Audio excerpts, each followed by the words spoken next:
The 2019-20 season for the Portland Trail Blazers, as we all know, had a horrific start, mainly due to injuries. But now we got a glimpse of this team healthy again to finish off the season and in the playoffs against the Lakers, and we have just been reminded how deadly this team can be. And honestly guys, this should not have been a surprise considering this squad made the Western Conference Finals just a year prior and has one of the 10 best players in the league on their team in Damian Lillard. In this video, we will break down the Portland Trail Blazers' next 2 seasons, what I believe they will and should do going forward, the pieces they have, who they should target in free agency, and if this team has it in them to win a championship. But before we jump into it, if you enjoyed this video, subscribe and hit the like button so I can keep creating content for y'all. Also, check out the link in the description section to a playlist of my breakdowns of other teams I find interesting going forward. The Blazers, as we all know, got kinda scary towards the end of the season. Overall for the year, they had the 3rd best offensive rating in the NBA 2 years in a row now. But the difference between this year and last year has been that defensive rating. Last year, they were ranked 16th in the league, and this year, they were 28th in defensive rating.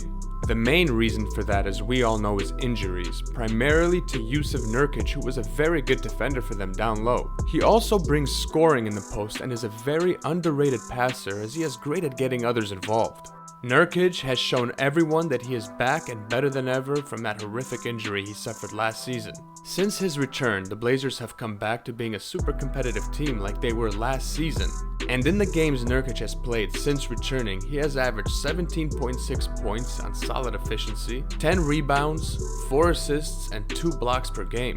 The dude also just plays super hard, and I think that is invaluable as it rubs off on other guys on the team. Also, just as another example of how great Nurkic can be, I'd like to remind everyone of the fact that he is one of only 13 players in NBA history to belong to the 5x5 club, which is when you finish a game with at least 5 points, rebounds, assists, steals, and blocks. And to add to that, he is the only player in NBA history to record a 5x5 game that includes 20 plus points and 20 plus rebounds. He finished that game against the Sacramento Kings with a stat line of 24 points, 23 rebounds, 7 assists, 5 blocks, and 5 steals. That is one of the absolute greatest stat lines in NBA history. The league should not sleep on this man. I can definitely envision him making the All-Star team at some point in his career considering he has shown such amazing potential and is only now entering his prime at 26 years old. The Blazers also have the talented Mccollum, who I believe is one of the most underrated players in the NBA.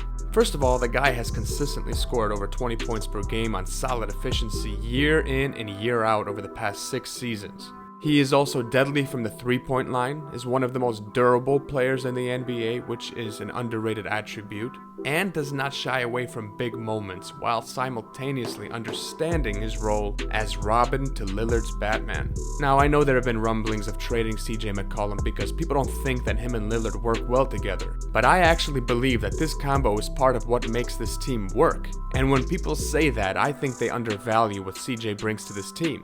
When you have 2 super talented players on the same squad, they tend to work it out, and I believe these 2 guys have worked it out, have great chemistry, and like playing with each other. The Portland Trail Blazers owe it to themselves to bring this squad back next year centered around these 3 guys. They have an underrated big 3 on their team, or at the very least a borderline big 3 in their prime years.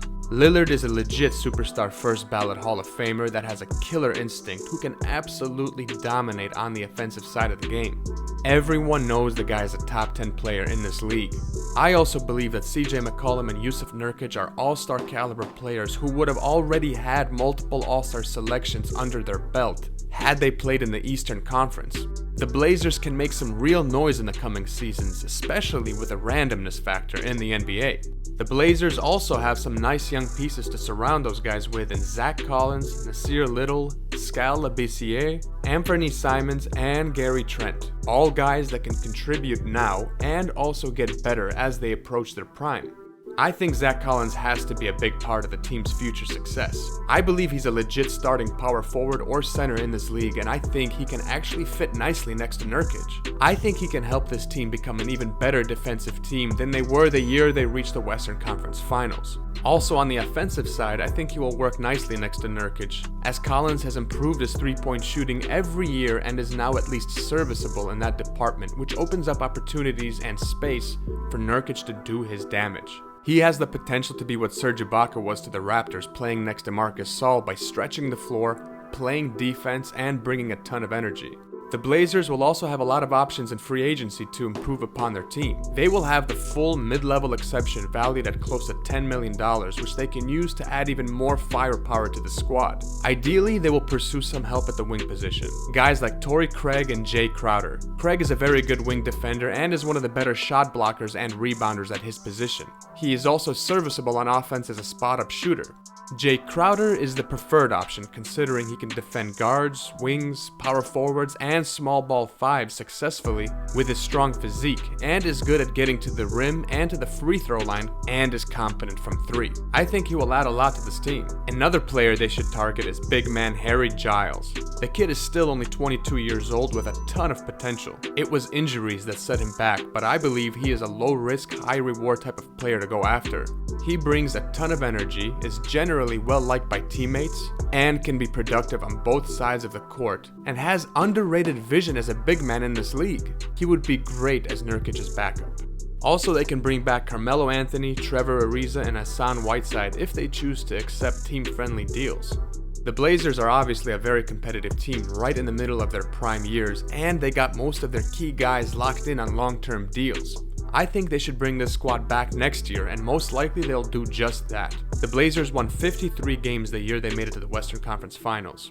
I believe they will be capable of at the very least replicating those numbers, if not improving upon them with the development of the young guys and with continuity. If healthy, the Blazers will always have at least a puncher's chance of winning the championship. I believe over the course of the next 2 seasons, this is pretty much the team the Blazers will have. Now look, they will always be competitive so long as they are together, but I do have my doubts that this will ever be a legit championship contender. I see them as a good but not great team that will consistently be in that 4-seed range. Kind of like the grit and grind Grizzlies were in their run with their trifecta of Mike Conley, Zach Randolph, and Marc Gasol. If they cannot get it done in the next 2 seasons, the Blazers will have to really think about either tearing it all down by trading away their core for high draft picks and young prospects, jump-starting a rebuild with assets that can help them build a contender with prolonged success, or the Blazers will decide they are satisfied being a consistent puncher's chance sort of team that stays competitive, which they can totally do considering Lillard will likely age well in the NBA as he is crafty as hell and a great shooter, as is CJ. Either way, they don't need to make that sort of decision now. Hopefully they can stay healthy next season so we can see what this team is really capable of. What do you guys think? Where do you see this team over the next 2 seasons? Do you see them being a future contender or more of a puncher's chance sort of team? Let me know in the comments section. And again, if you enjoyed this video, subscribe and hit the like button. And check out the playlist in the description section on my breakdowns of other teams' 2-year outlooks I find interesting. Thanks so much for watching. Till the next one, guys, I'm out.